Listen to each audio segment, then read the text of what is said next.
Premierminister von Malaysia, Anwar Ibrahim, begrüßen zu können. We are very pleased to welcome His Excellency, the Prime Minister of Malaysia, Anwar Ibrahim. Thank you. A very good evening. It's a pleasure to come all the way from Malaysia to Berlin to participate in this conference, meeting the SMEs. Have you heard from the lady? You have already 700 companies, German companies operating in Malaysia, including one of the largest ever investment from Infineon of 5 billion euros. They have chosen Malaysia with Zeman, with Baus, with number of known operators, because you have a region, a sub-region, ASEAN, the most peaceful in the world for now, fastest growing economy in the world, having exceptionally important strategic position, very close to Europe and United States, and extremely close to China, Japan, and Korea. So I think for the strategic importance of Malaysia is where we would certainly welcome the German participation, particularly the SMEs. As we mentioned, this is a period of gloom. I was discussing with the Vice Chancellor just now, just before this session, about the pessimism, because we talk about nothing else. Ukraine, Gaza, the conflict between China and the United States, the slow pace of economic development, the post-normal crisis of chaos, of contradictions and complexity. So come to Malaysia and Southeast Asia and ASEAN, because we are very optimistic. When we look at Germany, and I told the Chancellor, the President, Steinheimer, Chancellor Scholz, I said, when we, from a distance, look at Germany, we learn a lot. What do we learn? This was a country completely devastated after the Second World War and severely punished to the extent that a complete devastation of your cities, including Berlin. But there was a worst period, very tragic, in modern times. But you emerge as a force. You emerge as a major economic force in the world. People like us look at Germany and say, what is it that they have that make them so confident, so optimistic, so diligent, and so disciplined to bring back that strength, to become a phenomenal force? So when the young professors and scholars I met this morning from Germany, who were naturally very pessimistic, very cynical, I said, yes, thank you very much, but I represent a different view. We look at this country and we learn from it. So the problems that you face now, even when you talk about all these issues of wars and calamities and climate challenge, is small, minor, compared to the problems that our parents, our fathers and mothers had to face immediately after the Second World War. So I represent a very optimistic view of the world. And in our region, because it is peaceful, it is a democratic system, as I said, it has a completely pragmatic policy, very non-aligned, keeping very close relations with the West and extremely cordial relations with China and the East.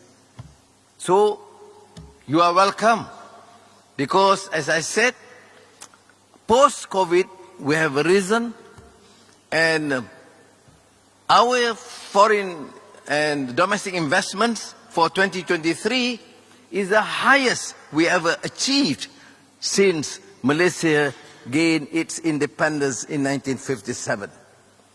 The German companies' participation in investments have increased in the last year. So you need to ask, why did all these Siemens and Infineon choose Malaysia? And Airbus has a major facility now. It's because it's peaceful. It has clear economic policies to attract investments. And it has a dynamic sort of a relations with all countries, very positive.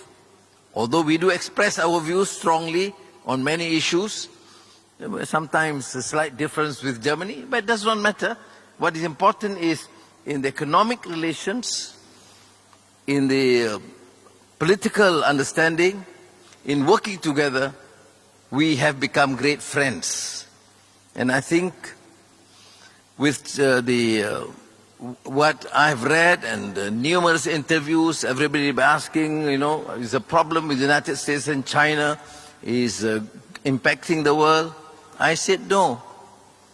We have half a century of these negative vibes about a possible tension within China because of Taiwan, because of the South China Sea. For the last 50 years,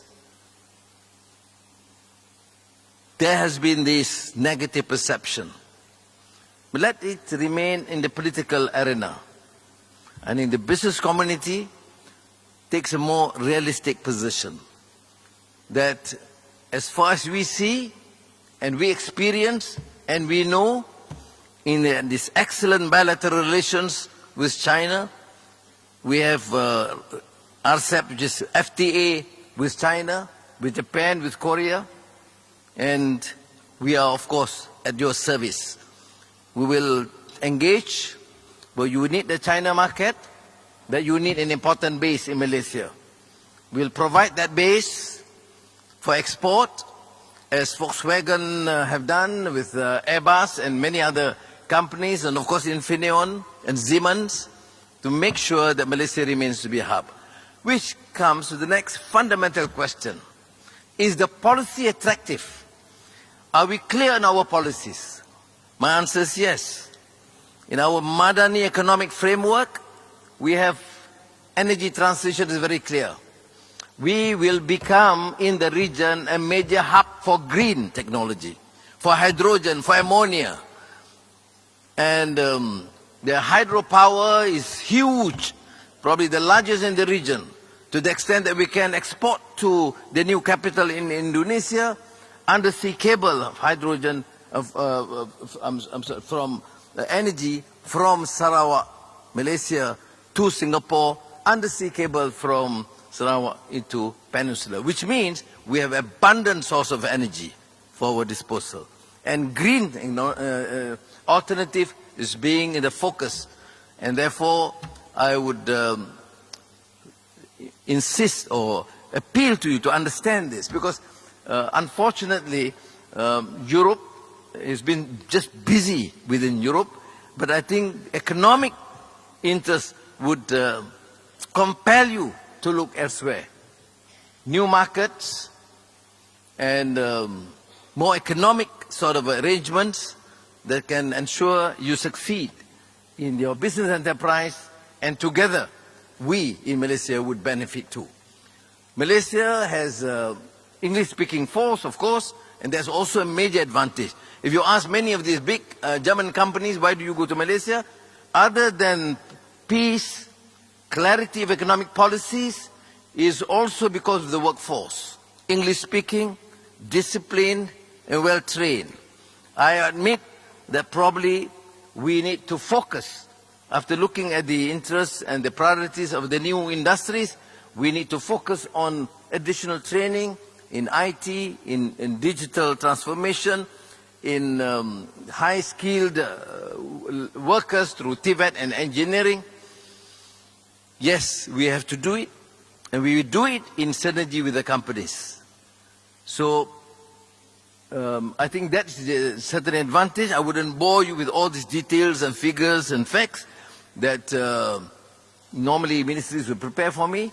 I just straight to the point that rarely do you have a region working together as one force in ASEAN. Rarely you find extremely peaceful region and the most vibrant economically and the fastest growing region in the world, with the advantage of having very strong relations with United States and Europe, and at the same time having equally strong relations with China, Korea and Japan. So I think there's this thrust of my message, other than the splendor and the beauty in the forests and the deep forests and the beautiful beaches and warm water. You can swim any time of the year. There's no winter in Malaysia. So I take this opportunity to introduce you to the country, to the policies, and at the same time to encourage you to have a look and exploit, use the opportunity for the advancement of your companies, SMEs, and Malaysian economic development. Thank you again. Thank you so much. There is no winter in Malaysia. That was the part where I was immediately connected. Reden wir über Transformation, reden wir über IT, und da kommt man um Litauen nicht herum. Vilnius, die Hauptstadt